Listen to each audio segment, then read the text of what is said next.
¿Qué tienen en común las grandes pirámides de América con las montañas de Venezuela? ¿Por qué tantos pueblos antiguos creyeron que las cumbres eran la puerta de entrada al mundo de los dioses? ¿Y qué significa que la cordillera más larga del planeta termine precisamente en nuestro país? Estas preguntas pueden parecer desconectadas entre sí, pero en realidad todas conducen al mismo lugar, a una historia que comenzó mucho antes de que existiera Venezuela, miles de años antes de que surgieran los pueblos y ciudades que hoy dominan el paisaje.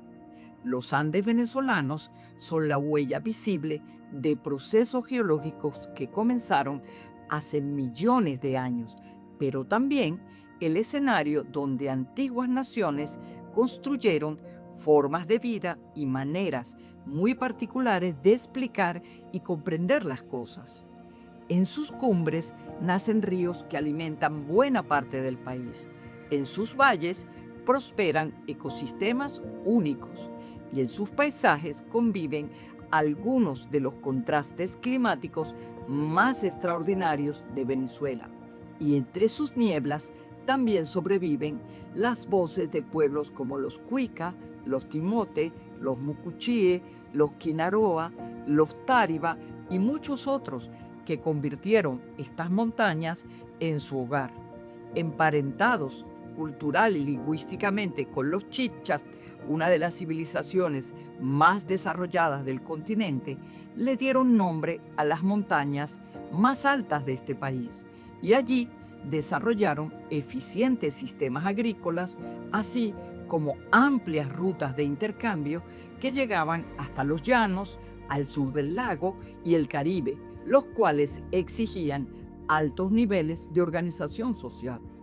Eran pueblos con una rica cultura y una amplia religiosidad ritual. Practicaban muchas artes como la cerámica, la orfebrería, la talla de piedra y madera y los textiles.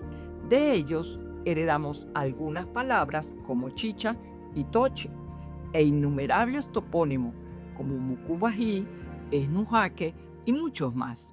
A sus dioses honraron con incienso de cacao y resinas, ofrendas de flores y frutos, chicha de maíz, ídolos y vasijas de arcillas, tallas de concha y piedra y música de sus trombas, maracas, flautas y tambores. Para los cuica y muchos otros pueblos de América, las montañas representaban el punto donde se encuentran el mundo humano, las fuerzas de la naturaleza y aquello que existe más allá de ambos. Y quizás por eso la historia de los Andes venezolanos es más fascinante de lo que solemos imaginar. Quédate, porque en este video responderemos esas preguntas y al final compartiremos con ustedes un canto de guerra cuica.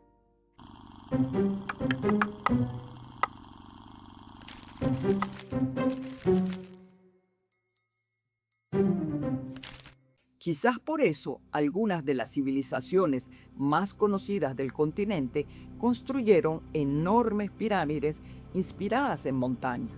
Por eso tantas culturas miraron hacia las cumbres cuando intentaban comprender su lugar en el universo. En otros lugares del continente les ha dado por reproducirlas a la imagen y semejanza de sus creencias, adaptando grandiosas estructuras arquitectónicas a complejos rituales, como es el caso de las pirámides de las diversas culturas mesoamericanas. Estas simbolizan el lugar sagrado en el que se conectan el inframundo con los planos terrenal y el celeste. Las pirámides además funcionan como centros religiosos en los que se celebran ceremonias y rituales. También son símbolos del poder político y económico. Su construcción deja ver la capacidad organizativa y la conexión de estos pueblos con la naturaleza y con sus dioses. Son centros sagrados, como el corazón mismo, montañas hechas de piedra o ladrillos que conjugan magistralmente creencias, arte y conocimientos.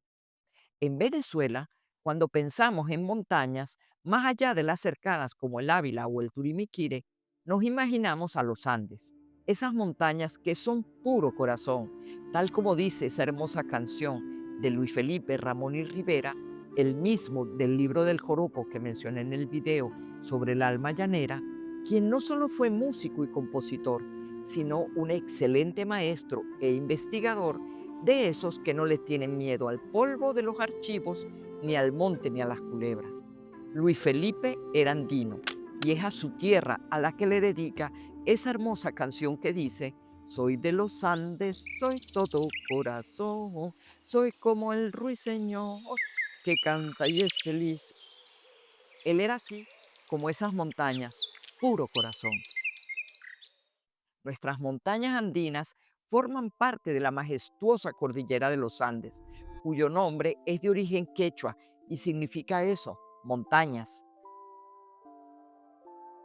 Una cordillera que recorre toda la costa occidental de Sudamérica junto al Océano Pacífico. Son unos 8.500 kilómetros de largo. Es la cordillera continental más extensa del mundo.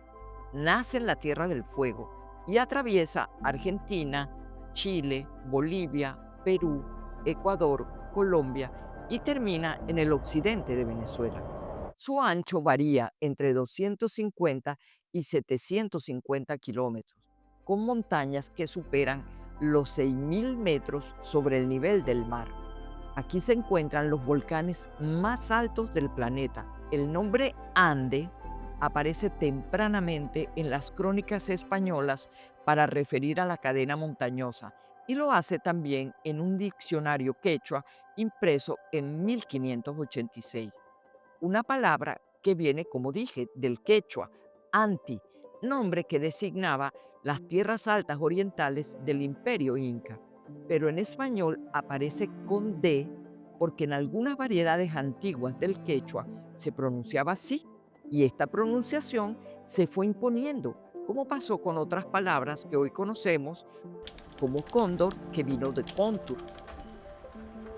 Durante siglos se creyó que esto era un error de transcripción de los españoles, pero en realidad se trata de un rasgo fonético del quechua de la época y refleja una característica auténtica de la lengua indígena que le dio origen.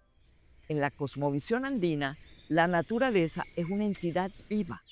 El paisaje respira y los volcanes son prueba de ello. Los cerros no son moles de piedra, son entidades con dueños o antiguos guardianes que se conocen como apus, malcus, achachilas, guamanis o che, como los llaman en Venezuela. Son espíritus tutelares, pero también proveedores que desde las alturas gobiernan el clima, cuidan los animales y cultivos y reparten las aguas que nacen del deshielo, del manantial y de la lluvia. Pueden brindar protección y abundancia, también fertilidad, pero también negarlas si el trato humano se vuelve irrespetuoso. En el equilibrio se forma el vínculo, en la reciprocidad se garantiza la continuidad de la vida. Las montañas son cuerpos sagrados, morada de otras presencias, de alteridades que trascienden lo humano, de los antepasados y ancestros más remotos, guardianes invisibles de la vida cotidiana.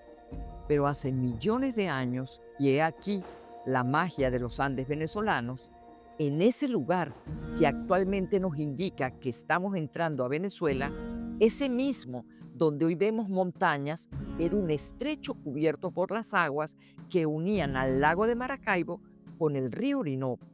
Con el tiempo, la tierra se estiró, se quebró y se levantó, creando fallas y abriendo una herida en la cordillera, la llamada Depresión del Táchira, que ahora es como un río seco entre gigantes, separa a los Andes colombianos de los venezolanos, recordándonos que la tierra también se mueve, se acomoda y respira. Esta depresión es importante porque facilita el acceso desde el lago de Maracaibo a los llanos del sur. Es ese espacio que conecta, que une a la región del occidente con el resto del país, con esos llanos que nos acercan.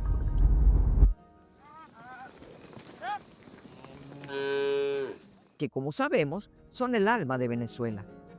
A partir de allí, la cordillera de los Andes se divide en dos: al norte, con la serranía de Perijá hacia la península de La Guajira, y al noreste, la cordillera de Mérida, que termina conectando con la cordillera de la costa con la montaña del Altar, esa misma cordillera a la que pertenece el Ávila. La cordillera de Mérida, por su parte, atraviesa el occidente del país, cubriendo Apure, Barinas, Lara, Mérida, Táchira y Trujillo. Se origina en lo que se conoce como el Nudo de Pamplona y se extiende unos 425 kilómetros hasta la depresión de Barquisimeto-Carora. Es el sistema montañoso más alto de Venezuela, con el Pico Bolívar como su punto máximo. Sus serranías más conocidas son la Sierra Nevada de Mérida, Santo Domingo y la Culata. Los Andes son la región de Venezuela con más variedad de climas y paisajes. Tiene zonas de sabana llanera, bosques húmedos, zonas áridas de vegetación xerófila, litoral lacustre donde predominan las altas temperaturas y además páramos de nieves perpetuas. En las altas cumbres de Mérida y Táchira tiene su origen el río Apure, con el nombre de Uribante, pero dos de sus principales afluentes, el Quinimare y el Torbes, el mismo al que Luis Felipe le dedica su canción, penetran en el corazón de la cordillera formando largos valles con un clima en extremo suave. Para los pueblos andinos, los cerros y las altas cumbres nevadas de la cordillera constituyen un punto de referencia destacado desde tiempos inmemoriales hasta la actualidad. La simbolización del paisaje, como hacemos con el Ávila, es una práctica cultural indígena que transforma el entorno geográfico en un espacio social y cultural, a menudo proyectando mitos, miedos, metáforas y anhelos sobre él. Para muchos pueblos, el inframundo es el lugar de las almas, de las aguas eternas que podrían ser transformadas al entrar en contacto con los acontecimientos del futuro. Así, la lluvia, ubicada en el inframundo, se prepara, sube al cielo y cae para empapar la tierra. Entre los antiguos pobladores de los Andes venezolanos podemos mencionar a los timotes, quizás los más conocidos y aguerridos, y también a los tororós, descritos por Alfredo Jan y otros autores en sus investigaciones.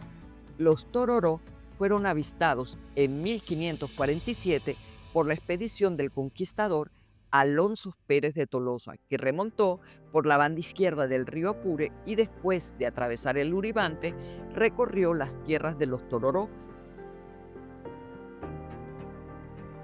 hasta dar con el Valle de las Auyamas, donde más luego se fundó la villa de San Cristóbal. Jan agrega que en las antiguas aldeas andinas se alzaba el caney, una gran casa comunal donde la gente honraba pequeñas figuras modeladas en arcilla. Ese mismo culto también habitaba en las cavernas, los Mintoy, en lo alto de las montañas, como las tetas de Niquitao, donde aún aparecen ídolos, lámparas con manteca de cacao y adornos de piedra tallada. Creían en un ser supremo o Che, guardián del equilibrio, morador de cumbres solitarias y lagunas heladas. Solo sus chamanes o mojanes, curanderos y mediadores escuchaban su voz y transmitían sus mandatos. Y aunque han pasado siglos, entre la gente de los páramos persiste un respeto antiguo por sus montañas. Advierten que no se debe gritar en lo alto, ni romper el silencio sagrado. Dicen que si se perturba el silencio, el Ches responde con nieblas densas, nevadas repentinas y vientos que confunden al viajero, recordándonos el valor del silencio. Que los Andes terminen en Venezuela significa que una parte de la gran historia andina también nos pertenece y que Venezuela heredó uno de los territorios más diversos de toda América del Sur. Los Andes no llegaron aquí como una simple prolongación geográfica. Sus montañas cobijan distintos pisos climáticos que generaron nuevas formas de vida, permitieron el desarrollo de ecosistemas únicos y ofrecieron condiciones que favorecieron el surgimiento de culturas profundamente adaptadas a su entorno. Pero con la llegada del invasor también llegó la Inquisición. Las crónicas hablan de uno de los llamados actos de fe. Esas ceremonias públicas que organizaba el Tribunal de la Inquisición para leer las sentencias de los acusados por herejía o por delitos religiosos y ejecutar sus castigos. El objetivo principal de estas ceremonias era el escarmiento ejemplar y la afirmación del poder católico. Por eso las armas y el fuego siempre estaban presentes. Uno en particular ocurrió en Carache, estado Trujillo, en 1713. Los indígenas eran obligados a escupir sobre sus ídolos y arrojarlos al fuego. Muchos son azotados, mientras un coro infantil canta el Te Deum y el cura celebraba un exorcismo colectivo. Pero desde las montañas, los guerreros cuica responden con un canto de guerra. Madre Chía, que habitas la montaña, con tu pálida luz alumbra mi cabaña. Padre Ches, que alumbras con ardor, no alumbres el camino al invasor. Oh Madre Icaque, manda tus jaguares, desata el ventarrón y suelta tus cóndores. Afila los colmillos de las mapanares, gila a los blancos con dolores. Madre Icaque, que vives en Quibao, Padre Ches, Madre Chía, inflamen mi espíritu con llama de rey. Sean el fuego que calcina, el agua que destruye, los rayos de las nubes y truenos de las montañas, Padres Ches. Mi troja repleta con granos abundosos, llena mis ollas con la fuerte chicha, y mi pecho con valor, a mi mujer que cría, dale pecho que manen ríos de leche, Padre Ches. Dame una flecha aguda que tiembla mi brazo, que dispare esa flecha sin temor. Dame la chicha de tu inmenso valor. Así, intentaron borrarle sus dioses, sus cantos y sus tradiciones, sus idiomas y ceremonias prohibidas. Pero la historia demuestra que no desaparecieron totalmente.